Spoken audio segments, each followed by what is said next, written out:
This is the Oasis. It's a place where the limits of reality are your own imagination. People come to the Oasis for all the things they can do, but they stay because of all the things they can be. A sweaty mess wrapped in the fetal position with splitting headaches, vomiting on the floor. Hello everyone, my name is Tyler. Welcome to Culture Shots.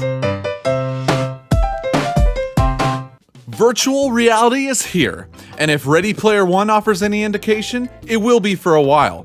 Who wouldn't want to escape to another world where you can dance in the middle of a zero-gravity nightclub or careen past Rexy in your DeLorean? Must go faster. However, would the virtual paradise that is the Oasis truly be accessible to every human being, or would some find themselves biologically incompatible, unable to stomach prolonged time in the VR world? Virtual reality sickness can leave people with headaches, feelings of instability, upset stomachs, fatigue, drowsiness, disorientation, and even cause them to vomit. Not the best scenario for would-be Gunters. So why does this happen? In order to more fully understand VR sickness, researchers have turned their attention to understanding motion sickness, as it is believed that the root causes and effects of both are similar. There are two theories about what causes motion sickness: sensory conflict theory and postural instability theory. Sensory conflict theory can be greatly oversimplified to this: when visual sensation input from your eyes, balance sensation input from the semicircular canals in your inner ears, and position or movement sensation input from the nerve cells in the muscles and tendons found throughout your body do not match up with your body's expectations from previous experience, you end up with motion sickness. I warned you.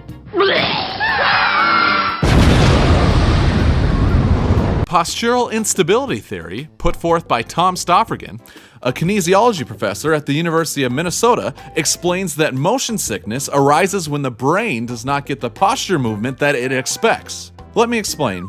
Throughout your day, your muscles are always active. Even when you are standing still or sitting straight, certain muscle groups are activated to help you maintain your posture. If you relaxed all of your muscles, Stoffrigan has pointed out, you would collapse on the floor. This process that keeps you upright results in small movements known as body sway. Using Professor Stoffrigan's example, let's say you are standing on the deck of the Norwegian Pearl, and your body moves forward. You naturally push with your toes to right yourself and keep your posture. However, at this exact moment, the boat starts rolling out from underneath you. You find your body moving in ways that you are not used to and don't want it to. This break in the expected relationship between postural movement, or your push with your toes, and the postural outcome, your body not stabilizing itself with this movement, is what causes people to feel ill. Motion sickness, and thus VR sickness, are likely caused by a mismatch between your body's expectations and reality. At this point in time, it is hard to get a good estimate of how many people experience VR sickness.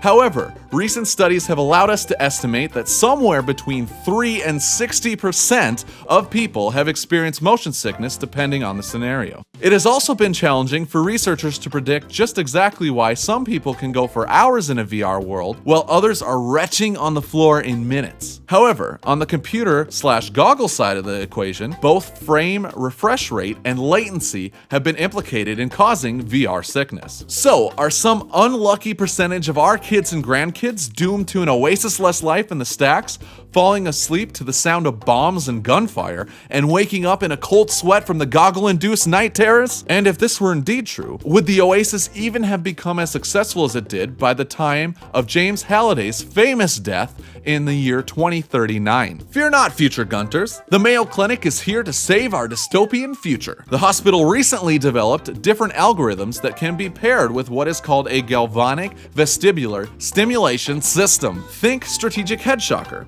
to trick the brain into believing what you are seeing. Basically, you place electrodes behind each ear, on your forehead, and at the base of your skull. When your headset shows your eyes motion, synced electrical impulses are sent to stimulate the inner ear in a way it would be if your head was actually rotating. This solution seeks to help tackle the mismatch between expectation and reality so that your virtual reality can live up to your expectations. Gregarious simulation systems better take note. Thank you for joining me for this round of Culture Shots. Next round's on you.